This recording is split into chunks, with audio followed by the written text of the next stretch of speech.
stage. Where's our book? Grab a book. Who has our books?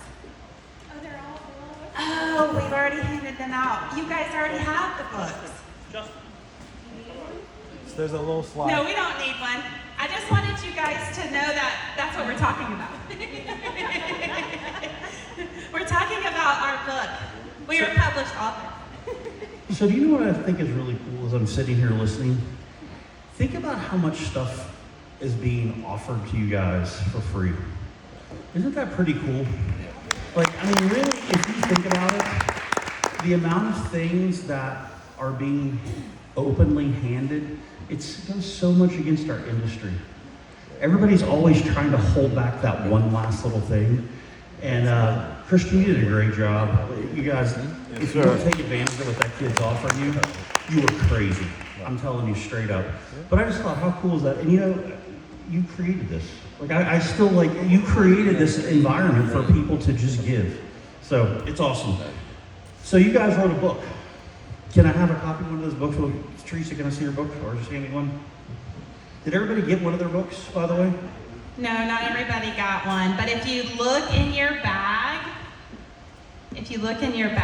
there is a QR code to get the book or join our school community. So please look in the bags and you guys can get them. We did hand out autographed copies to 25, to a handful of you. All right, so let's get started. We can go back and forth and we can just kind of, I just have some questions to start and I came prepared, so you'll be appreciative of that. You both didn't start with some big strategy. This kind of just happened naturally. When did it click that this isn't just fun, this is actually a business model that you can scale and grow with? When Jason Shinpaugh walked into my life.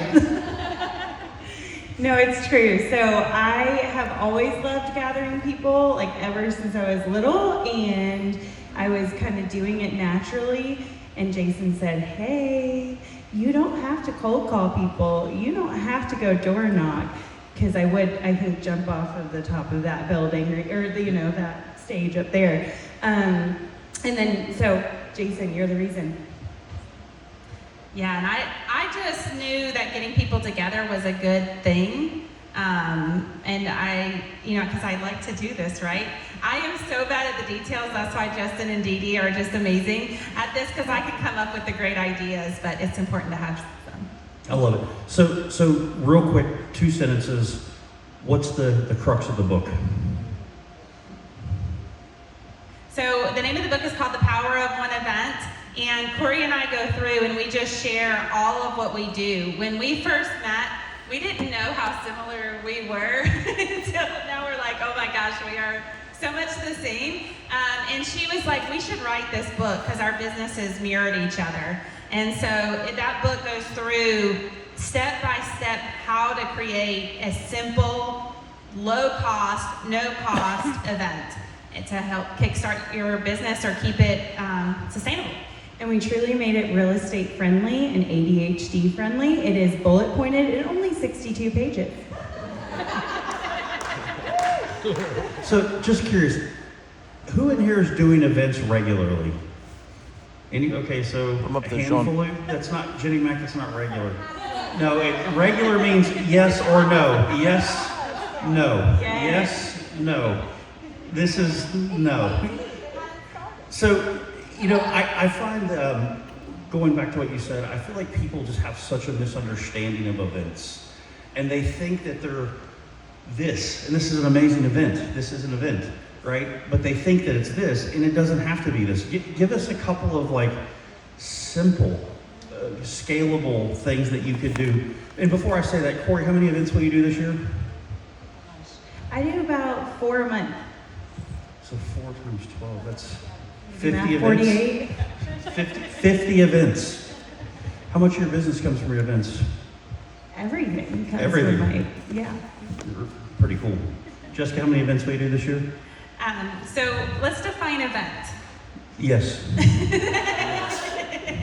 So sometimes when Cory and I say the word events and real estate agents, you guys think of this. You think of, oh my gosh, venue, caterer, balloons, invites, what if they don't show up? You know, all of these things.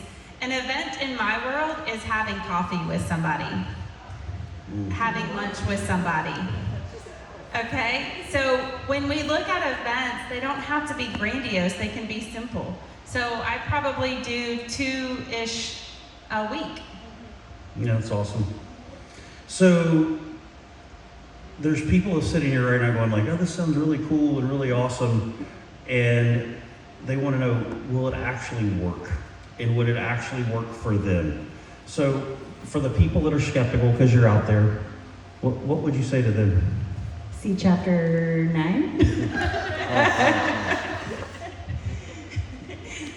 Yeah, it works. It works. I mean, I think, Cory and I, we're both top producing agents, and most of our businesses come from our events. So we have, with us and then the agents that we already help and mentor and train. You got to start somewhere, and yeah, it works. Yeah, like Tristan just did his first event not too long ago, and I think he was like all in $50 or something, and he got $5,000 like right off the bat within 7,000. Sorry, that's a difference. But yeah, so amazing. His first event, that doesn't happen to everybody.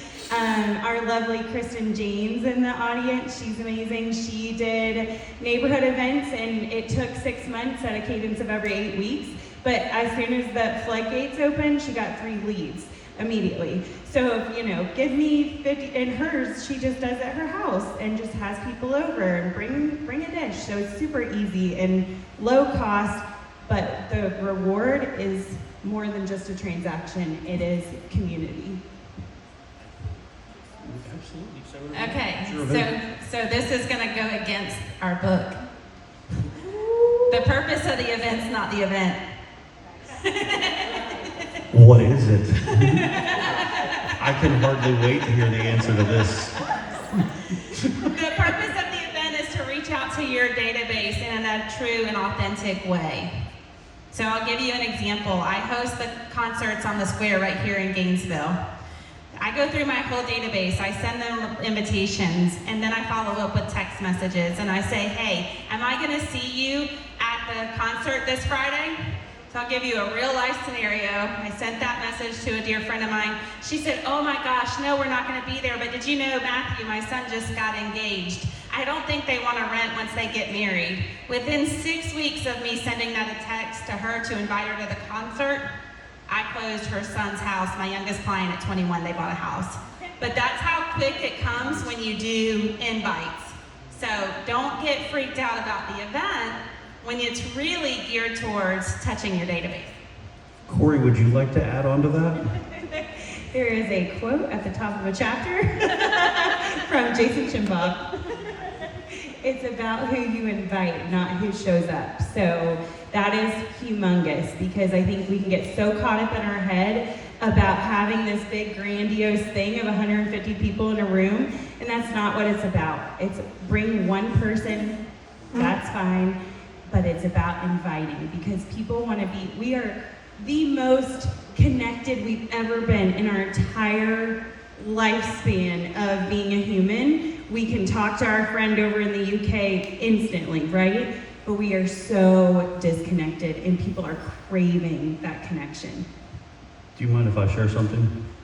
So I think to keep this in perspective, who in here has ever heard anybody mention you should work your sphere of influence?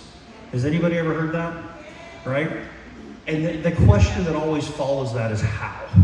Like, what do I do? Do I call and be like, hey, it's Jason, I just wanted to remind you I'm in real estate. If you know anybody thinking about buying or selling, please keep me in mind. Give me a flipping break. Who wants to make that phone call, right? You could probably get to your sphere one time with that phone call and never want to do it ever again.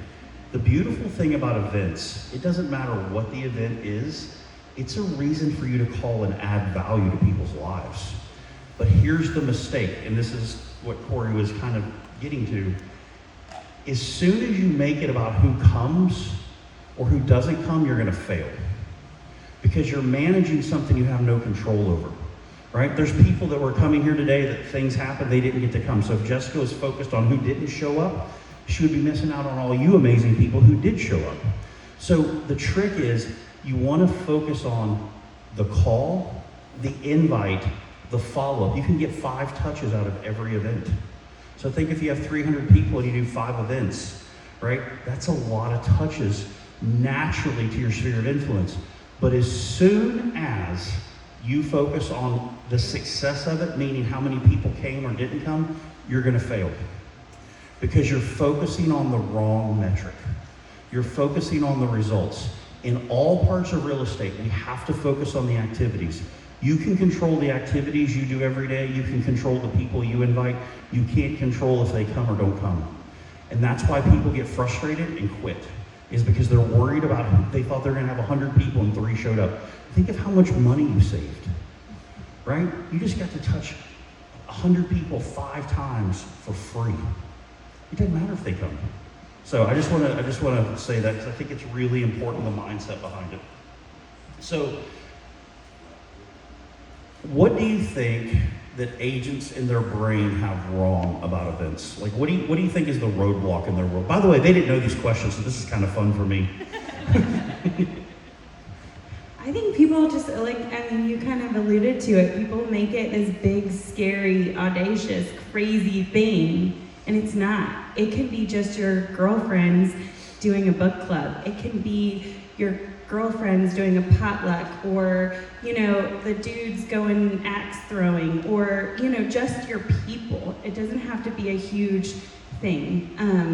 So I'm looking at Udis because he did an amazing event, ice cream, and I think you had it completely sponsored, and he got leads from that, and it's just something that you want to do and provide for your people, so don't make it a big thing. Or like Jessica said, a little coffee date with someone you want to hang out with. And I think agents, you guys go through, I mean, I'm guilty, but you go through analysis of paralysis, or is that what you say? Yes. Where you're over-analyzing everything and you're just so scared to take that next step. You know, I mean, what do you think about me booking this venue and hoping people would show up? Like, that's a huge step to take, and all we're asking you to do is, like, ask for coffee or ice cream with a couple of friends, you know? So, like, don't over-analyze it, just take action and get started. So why do you think in this room, 6.5 hands for Jenny Mac, a half, raised their hand and said they're doing events? Why do you think so many other people are leery, afraid, don't, like, I don't know what the right word is. Why do you think so many agents don't take advantage of this lead source? The shiny squirrels. We all have it, you know, it's like open house. You have all these pillars of business, right? The open houses, the cold calling, so just focus on what matters to you, and maybe events isn't it, you know, but I can tell you events have changed my life and the trajectory of my business, and more than that, help serve people, and that's what we're ultimately here for. I can tell you, even like with Kristen, her neighborhood events, after she started those, unfortunately one of her neighbors passed away. These people have been living next to each other for 20 plus years, didn't know each other, and Kristen made that connection, and all of a sudden had a meal train going to that widow. So like, that's what gives me goosebumps, and that's what matters in this world. You do. So you're sitting here, you're not doing events, you kind of get a little excited after hearing you guys share, and after you've been in the presence of authors, it's pretty cool. What's your first event? What do you do? Do you rent a room like this? Do you go to coffee by yourself? Like, yeah. what's your first event that's more than one person, Jessica Wade? That's like for multiple people. Yeah, so I'll tell you what my first event has been every time I change brokerages. A ribbon cutting. Because you can invite your entire database to a ribbon cutting. They get so excited to encourage you and support you. So I have done ribbon cuttings at a local park. Again, don't overcomplicate it. I invited everybody to the park. I said if you wanted to RSVP, I'd have Chick-fil-A. And they showed, like, friends of mine, I had no idea, in the middle of the afternoon, I did it at one of the parks right here on Lake Lanier, and people just showed up, and I was like, I'm cutting a ribbon at 11:30. Okay, guys, this is so funny and true Jessica spirit. You guys that know me, you can appreciate this. I was ordering big scissors because I wanted to I wanted the big scissors for the ribbon. I went to Michael's and I got the ribbon, and then I ordered these big scissors on Amazon like the day before, and they came in, they were really nice sewing scissors. They were tiny. But you know what? We cut the ribbon with the teeny tiny sewing expensive scissors I bought on Amazon because I didn't measure. Jessica was like this.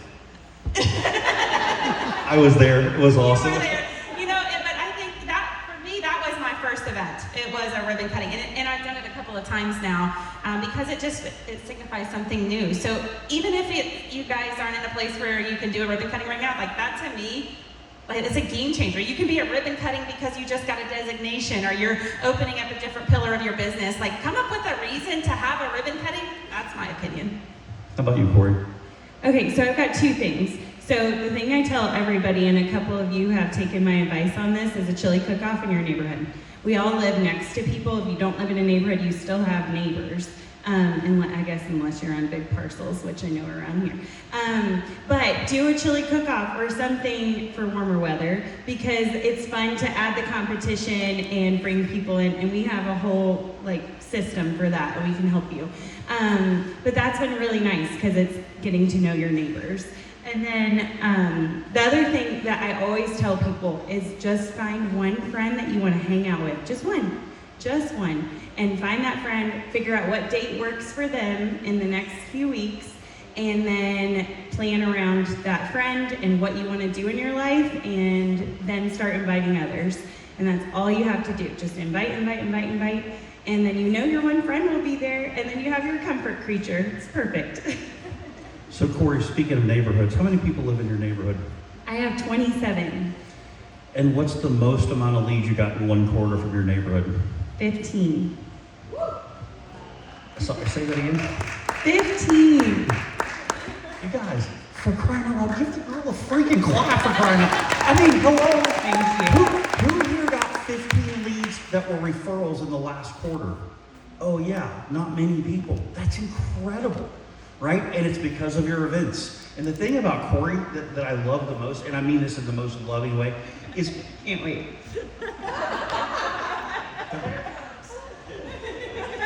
It's not like that this time.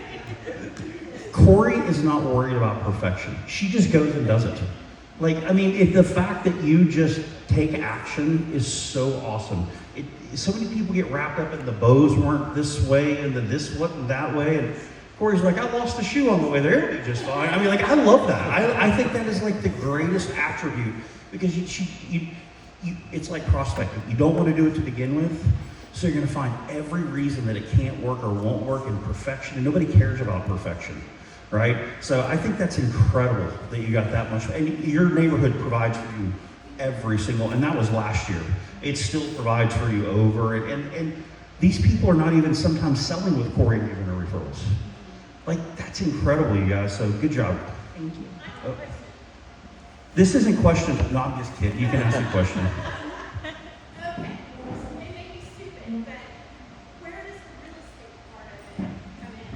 Oh, great question.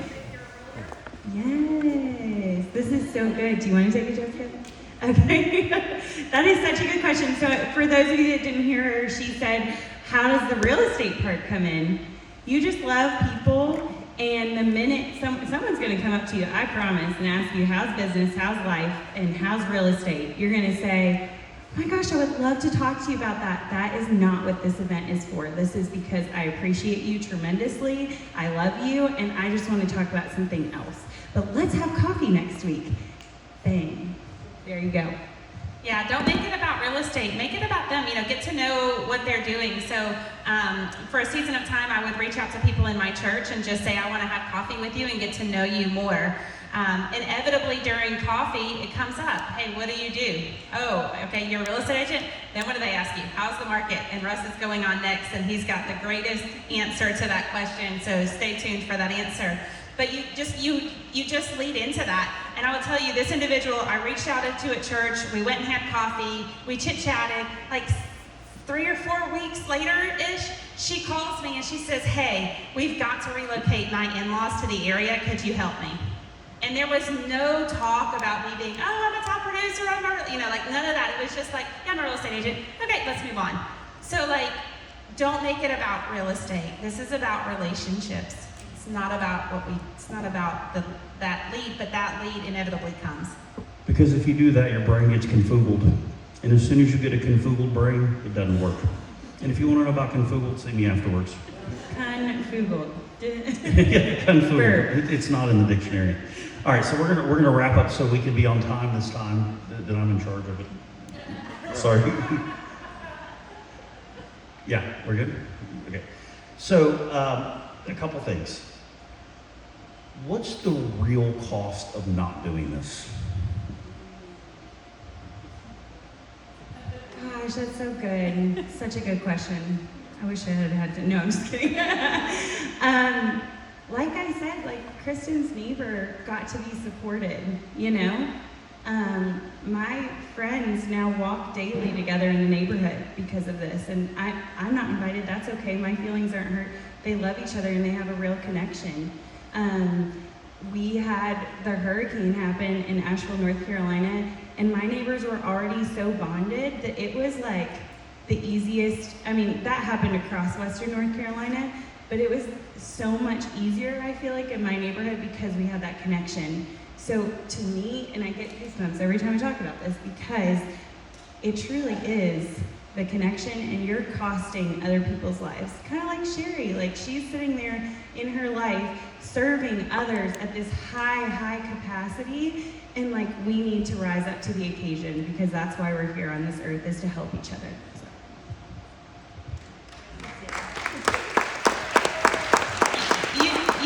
You don't know what the situation is. I shared in my presentation about how important relationships are, because you don't know where somebody is mentally, what they're going on in their personal life. And anytime you can get into more relationship, you can change those dynamics.